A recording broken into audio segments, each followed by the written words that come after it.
Somewhere, always, the sun is rising, and somewhere, always, the birds are singing. As spring and summer oscillate between the northern and southern hemispheres, so too does this singing planet pour forth song like a giant player piano in the north, then the south, and back again, as it has now for the last 150 million years since birds first appeared. 10,000 species strong, their voices and styles are as diverse as they are delightful. Some species learn their songs, just as we humans learn to speak, but others seem to leave nothing to chance, encoding the details of songs in nucleotide sequence in the DNA. Of those that learn, some do so only early in life, some throughout life, some from fathers, some from eventual neighbors after leaving home, some only from their own kind, some mimicking other species as well. Some species sing in dialects, others not. It is mostly he who sings, but she sometimes does too. Some songs are proclaimed from the treetops, others whispered in the bushes. Some ramble for minutes on end, others are offered in just a split second. Some birds have thousands of different songs, some only one, and some none. Some sing all day, some all night. Some are pleasing to our ears, and some not. It is this diversity that I celebrate. How the sounds of these species differ from each other is the first step to appreciating them, of course. But those questions quickly give way to why questions. Why do some learn and others not?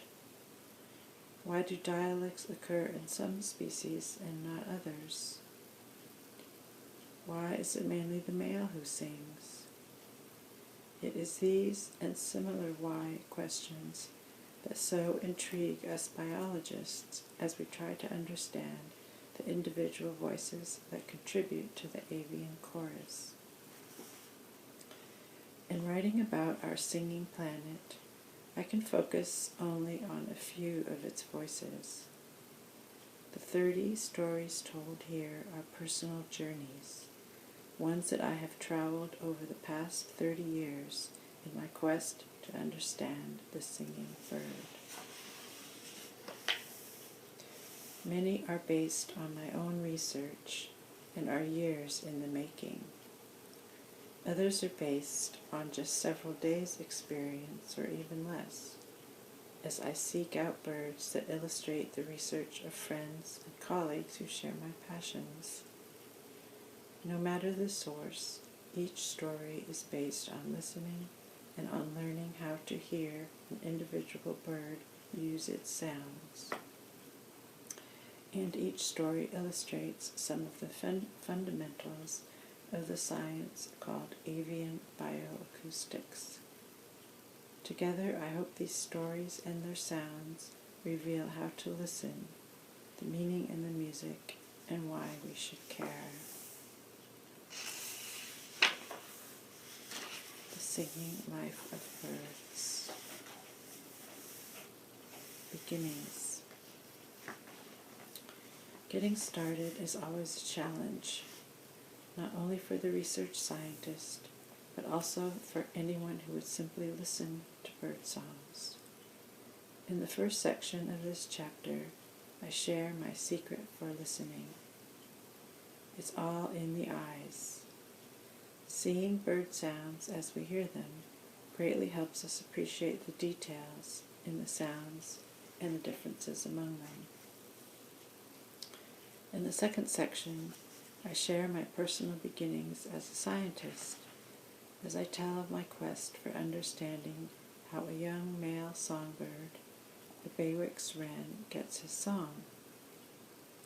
After 2 years of hard work and good fortune, I found not only the answer to my simple question, but also a lifelong passion. In the process, I also learned how to listen. Next, for those who wish to learn how to listen, the American robin in the backyard provides ample opportunity. Anyone truly listening to a robin will begin to hear details once thought impossible. Listening to robins also prepares one for other adventures, such as identifying all of those robin sound-alikes, hearing the details in how all birds sing, and asking and answering questions of all kinds by oneself. In the fourth section of this chapter, I show how careful listening to a robin evokes the kinds of questions that are addressed throughout this book. How a bird acquires its songs, what they're good for during daily activities, how they've evolved over millions of years, and how they're controlled in the brain and in the dual voice boxes is what this book is all about. These topics may be the focus of a major section in the book, or merely a subplot within an account, but they're always there. Hearing and seeing bird sounds. You must have exceptional ears, people often say to me as they lament how tone-deaf their ears must be in comparison. No, I reply, they're actually pretty pathetic, and I have no musical ability whatsoever.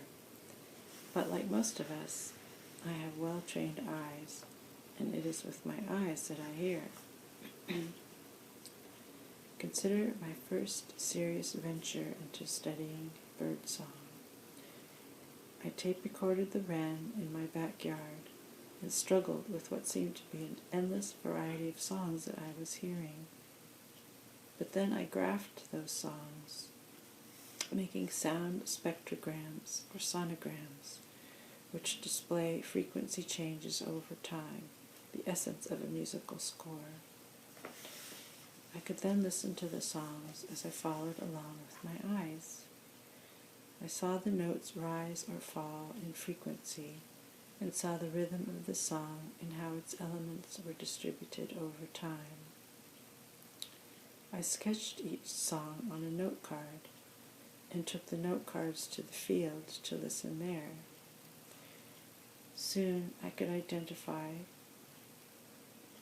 each of the 15 to 20 different songs that a male sang, and could hear how songs changed from bird to bird over short distances on the wildlife refuge where I worked. Today, some 30 years since I left those wrens in Oregon, I can still see in my mind, both see and hear those song variations. How do I hear it with my eyes? As a bird sings, I see the rudiments of a sonogram form in my mind. The sounds scroll right to left across my mind's eye, sweeping up and down in frequency, with notes repeated rapidly or slowly, and with pauses of varying durations. At any given time, I see his last several seconds, with earlier songs dropping out of view on the left and new songs appearing on the right. It's an unavoidable habit developed from years of watching songs display this way on my computer screen. It is the patterns I see that enhance the beauty I hear. So, before what you may consider the good stuff, before you even peek at the following accounts on wrens and robins and our other songsters, I encourage you to consider the sonogram. Put aside any sonogram phobia that you might have built up over the years, so that you can now see and hear birdsong in an entirely new way. Trust me, it will be well worth your effort. Although I ask you to give the sonograms a try, I also want to assure you that this book and CD can be enjoyed by anyone who decides that sonograms aren't any fun. If you so decide, just enjoy the stories and accompanying CD and skip over the sonogram figures. The elements of a sonogram are pretty simple and straightforward. The horizontal axis is time, and the sonogram is read from left to right, just as one would expect. On the vertical axis is frequency.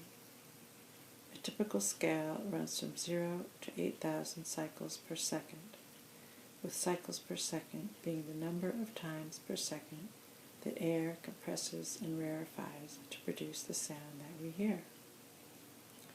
Keep in mind that middle A on a piano is produced by a string tuned to vibrate 440 times a second. 1 octave above middle A is a string tuned to vibrate at 880 times a second. 4 octaves above middle A is 7,040 vibrations per second.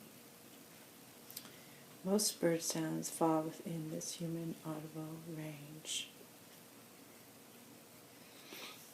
A third important feature of sound, in addition to time and pitch, is the relative amplitude of the sounds, which is revealed by how dark the elements are in the sonogram. Loud sounds are darker on sonograms than softer sounds. Here's a little bit of what the sonograms look like. You can see.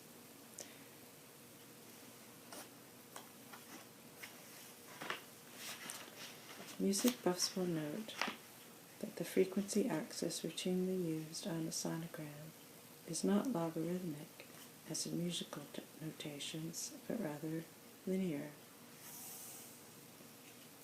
On the sonogram, different sounds have a predictable appearance. A slammed door or a gunshot is a noisy sound consisting of a complex sound spanning many frequencies.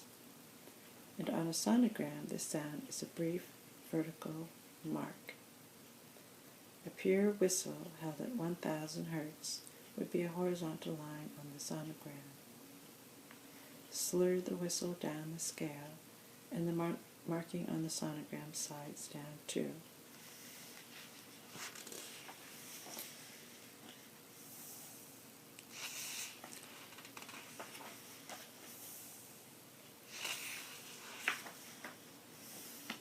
So I've skipped a little bit more of the technical descriptions of the sonograms to his first study, which is the Bayricks Wren. June 5th, 2000.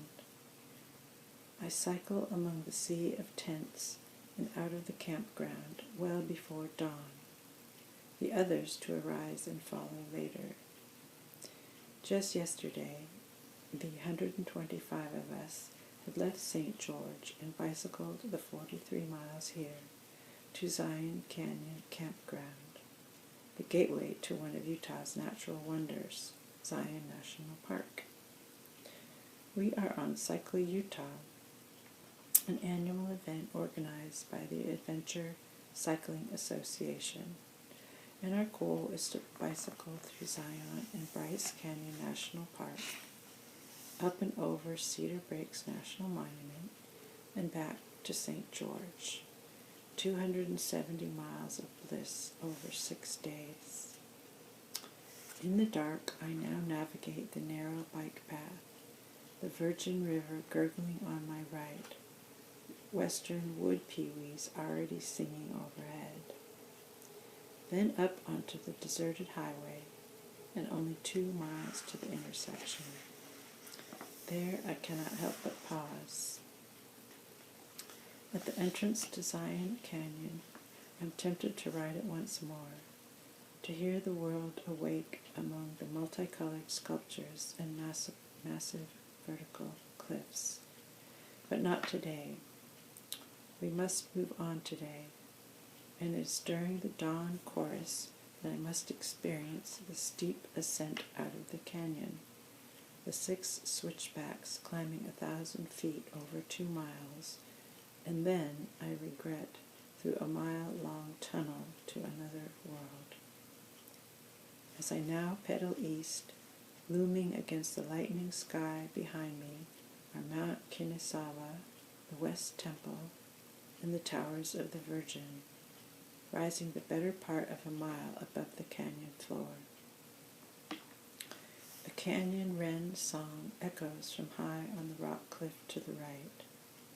A hermit thrush flutes his song in the oaks to the left. The oaks are abuzz with black-throated gray warblers, the yortie of spotted towhees escorting me up the road. But now it is only the songs of the Baywick's wrens that I hear. One sings from the left, and another just beyond Cascading Pine Creek on the right, each animated with C notes punctuating the silence between songs. They match each other song for song, back and forth, each wren choosing to sing that particular song in his repertoire that best matches what the other is singing. A common practice among songbirds called match countersinging. Crossing the creek and switching back to the right, I soon listened to both from above. They have now changed their songs to a different tune, no longer matching each other. Soon, hairpinning back to the left, I pedal higher still, the wren's songs buoying me up from the valley floor below. Midway through my climb, I paused to contemplate the glowing red rock faces of the mountains basking in dawn's first light, and myself basking in the songs of the Baywick's wrens.